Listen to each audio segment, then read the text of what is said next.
আসসালামু আলাইকুম। আমি চিকিৎসক Golam Mostafizur Rahman, local medical assistant, general physician, নবজাতক শিশু রোগে প্রশিক্ষণপ্রাপ্ত। যারা আমার ভিডিও দেখছেন প্রত্যেককে জানাই প্রাণঢালা অভিনন্দন ও শুভেচ্ছা। আশা করি আপনারা ভালো আছেন। আমি আজকে যে আলোচনা করব সেটার নাম হচ্ছে বাংলায় ভগন্দর বলা হয় এবং ইংলিশে বলা হয় এটাকে ফিস্চুলা। এটা বিভিন্ন কারণে হইতে পারে। দীর্ঘদিন পাইলস রোগে অর্থাৎ বুটি রোগে, যেটা আমরা সাধারণত গ্রাম্য ভাষায় বলি বুটি রোগে, ভোগার পর কোষ্ঠকাঠিন্য থাকলে এই রোগটা সচরাচর চলে আসে।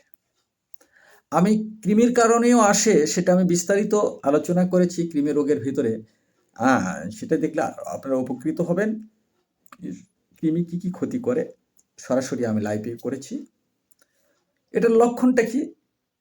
এটা গুহদেশে ক্ষত, গুহদেশ যেটা পায়ুপথ তার পার্শ্বে ঠিক হাফ ইঞ্চি পার্শ্বে একটা ক্ষত বা গর্ত হয়, ব্যথা হয়,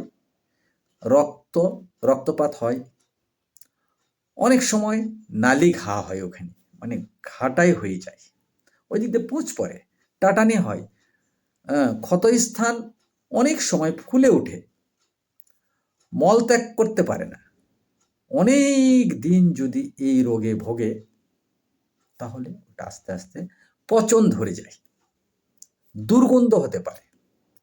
মনে রাখবেন, শরীরের সবচাইতে তেলুক জায়গা যেটা সেটাই হলো পায়ুপথের যে স্থানটা আছে সেই স্থানটা। এখানে যদি একবার বড় ধরনের ইনফেকশন হয়ে যায় বা দুর্গন্ধ বাইর হয়, এটাকে নির্মূল করা খুবই কষ্টকর।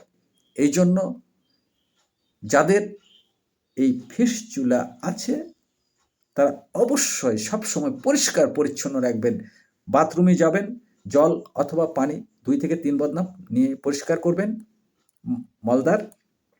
প্রয়োজনে শ্যাম্পু বা সাবান দিয়ে পরিষ্কার করবেন যেন ঘাটা না হয়, দুর্গন্ধ যেন না বাড়ায়, এবং সীমিত ওষুধ খাবেন। যদি তাতে ফল ভালো পান আশা করা যায় ভালো হয়ে যাবে। আর যদি মনে করেন যে না আমি অপারেশন করব, অবশ্যই ছাড়েরা আছেন এমসিপিএস যারা অপারেশন করে, আপনারা যোগাযোগ করে অপারেশন করে নেবেন। কিন্তু পরিষ্কার পরিচ্ছন্ন এই রোগের সর্বমূল ঔষধ। যদি পরিষ্কার পরিচ্ছন্ন রাখতে পারেন, দেখা গেছে একবার অপারেশনে কেউ সাকসেস হয়ে গেছে, আবার 5 বার অপারেশন করেও সাকসেস হয়নি। তো এই কারণেই আমি মনে করি পরিষ্কার পরিচ্ছন্নতা রাখাই একটা ব্যক্তির জন্য খুবই উৎকৃষ্ট মাধ্যম। তাই আপনাদের যাদের ভগন্দর আছে তারা অবশ্যই মাঝে মাঝে চিকিৎসকের পরামর্শ নেবেন এবং ঔষধ সেবন করবেন।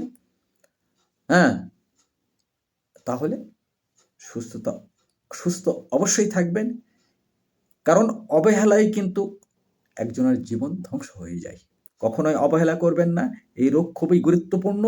এই রোগটা এমনওভাবে দেখা গেছে যে একজন ব্যক্তির যখন হয়ে গেছে আর শুকাইতে পারেনি, সেই দিক দিয়ে সব সময় পুঁজ বাইর হইতে হইতে হইতে হইতে শেষ পর্যন্ত লোকটা মারা গেছে। বিধায় সময় থাকতে আপনারা আপনাদের শরীরের প্রতি নজর রাখবেন সুস্থতা বজায় রাখার জন্য। এই আশাবাদ ব্যক্ত রেখে সবাইকে আবার আগাম ভিডিও দেখার জন্য অভিনন্দন জানিয়ে এখানেই শেষ করছি। আসসালামু আলাইকুম, আল্লাহ হাফিজ।